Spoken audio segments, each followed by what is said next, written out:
নমস্কার বন্ধুরা, আজকে আমি বানাবো বাটা মাছের সর্ষে পোস্ত। এই দেখুন বাটা মাছ, নুন হলুদ মাখানো হয়ে গেছে, জল ঝরানো হয়ে গেছে, কড়াতে আমার তেল গরম হচ্ছে। আমি এবার বাটা মাছগুলো ভেজে নেব। তার আগে আমি এখানে সর্ষে পোস্ত আর শুকনো লঙ্কা আমি বেটে নিয়েছি একসাথে। এখানে কিছুটা পেঁয়াজ কুচি আর কটা কাঁচা লঙ্কা নিয়েছি। ঠিক আছে,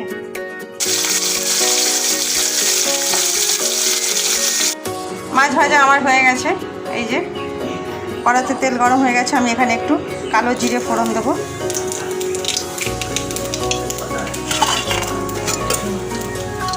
পেঁয়াজটা তোমরা দিতে পারো, নাও দিতে পারো, আমি দিচ্ছি কাঁচা লঙ্কা আর পেঁয়াজ।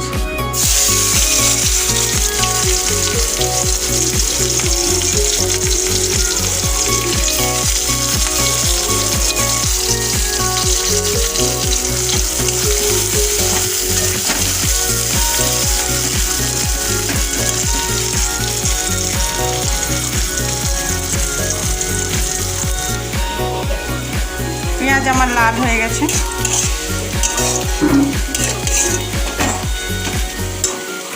এবারে বাটা মশলাটা আমি দিয়ে দেবো।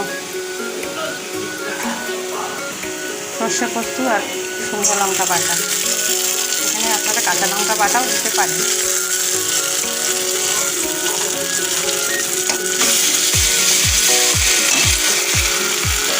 এক চামচ হলুদ গুঁড়ো দেবো আর স্বাদ অনুযায়ী লবণ দেবো। স্বাদ অনুযায়ী লবণ দেবো, একটু চিনি দেবো। মশলা ধুয়ে আমি জলটা দিয়েছি।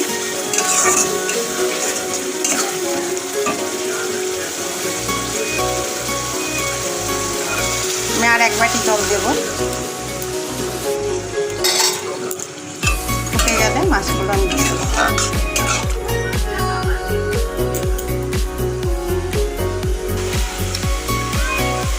ফোটা শুরু হয়ে গেছে, এবার আমি মাছগুলো দিয়ে দেবো।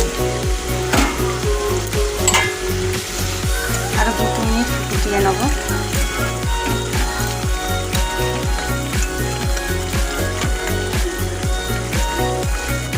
মাছ আমার রেডি হয়ে গেছে।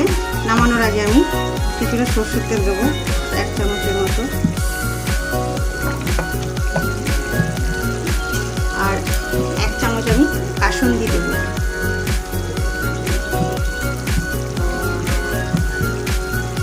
নাড়াচাড়া করে আমি নামিয়ে নেব।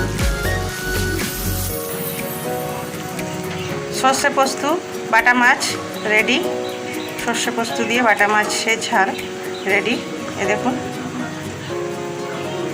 ভিডিওটি আমার ভালো লাগলে লাইক করবেন, শেয়ার করবেন।